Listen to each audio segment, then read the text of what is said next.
guys! Welcome back to a day in my life as a Disney princess sa Kalasyang Bukid. Okay. Ay, confident itong Disney princess na mapakita ng kanyang hinikiling nga itom, no? Nasa itom masingit niya. So, tamang bihis lang muna ng damit dahil hindi siya marunong mag-makeup, mag-ayos kung ano-ano pa. Sapat na sa akin yung magtali ng buhok at saka yung makapagsuot ng damit. Okay na yan. What? Uy. At syempre, tamang aura-aura lang muna para kumpleto yung buhay natin. Uy. So, mag-grocery na naman itong Disney princess nyo tapos konti lang. And wala, nakarating na tayo sa bahay. Parang magic. Uy. So, medyo matagal na itong video na to at buti na lang kahit sobrang busy ko dahil sa pagkain ng pala, nagawa ko pa ding content na mag-video dahil ito yung buhay ng Disney princess nyo. Oh, diba? Kahit sobrang busy ng Disney princess nyo, no? Pero wala, kailangan tayong magtrabaho habang bata pa. So, itong mga pinambili ko, konti lang talaga to dahil ito lang talaga yung pinaka-importante at syempre wala tayong pera pambili ng marami. O, diba? At higit sa lahat, ang ulam ng Disney princess nyo ay palaging lutan. Uy, so gulay talaga ang pinaka-gusto na ulamin ng Disney princess nyo dahil ang trabaho namin, napakahirap, napakapagod. So, kailangan talaga namin ng malakas at malusog na katawan. Kaya gulay is the key. Uy, so habang nagtatrabaho itong Disney princess nyo, ay itong mga alaga ko.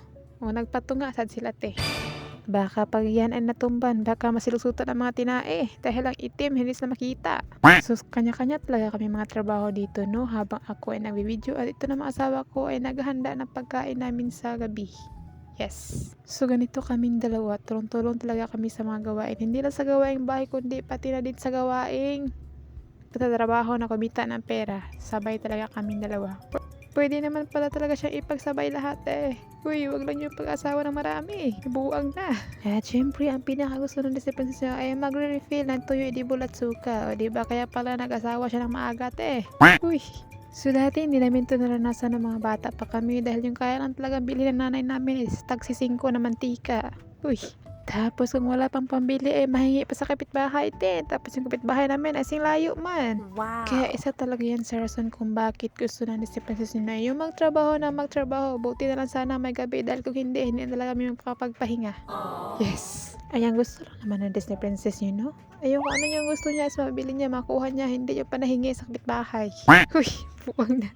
So, dinamihan ko na talaga sa pagbili dahil kapag yan ang maubos ang Disney princess nyo, madali man siyang magalit, Uy.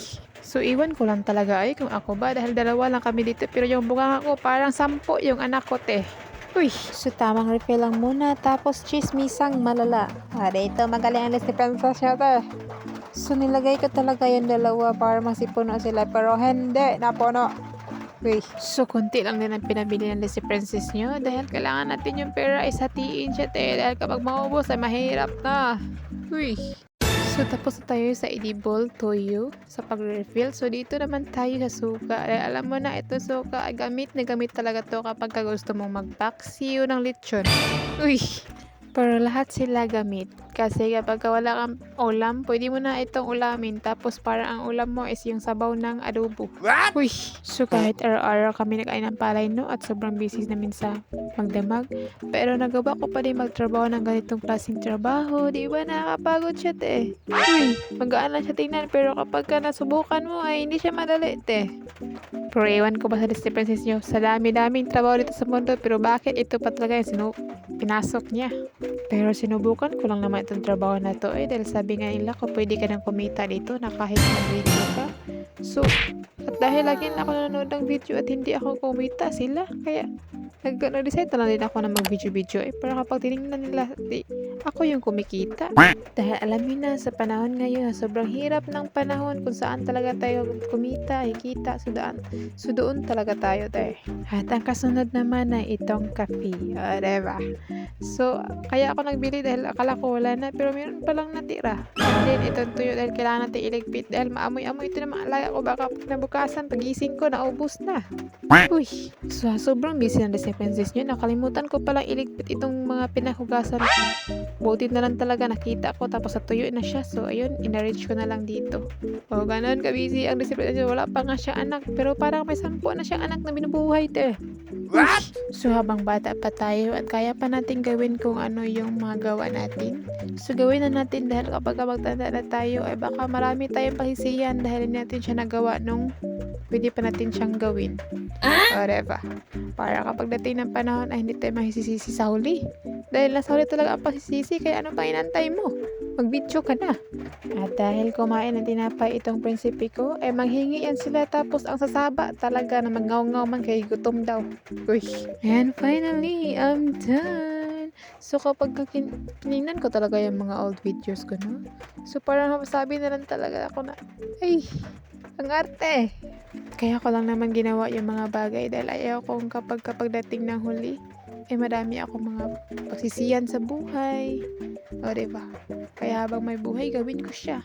Para pagdating ng panahon ay magkakanan lang kung bakit nagawa mo yung mga bagay na alam mo na imposible. O diba? Kailangan pa natin magpaka. At syempre, kailangan natin magpakatatag sa buhay. At syempre, higit sa lahat, be yourself. Yes! O diba? So, dito tayo mamahalin ng mga tao kapag ka nagpakatotoo tayo. So, alam niyo na, si princess niyo, pwede na siya mag-api dito dahil tapos na sa kanyang multitasking. Uy!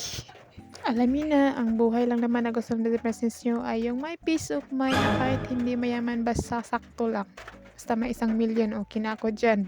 Uy! So, kahit mahirap ang buhay, ay lalaban pa rin tayo dahil wala tayong magawa. Mahirap na yan. So, mas lalo pa siyang humihirap kapag hinayaan mo lang. Kaya go lang. So, ano pa hinantay mo? Kapi na tayo. And that's all for today's video. Amping mo kanunay. Bye!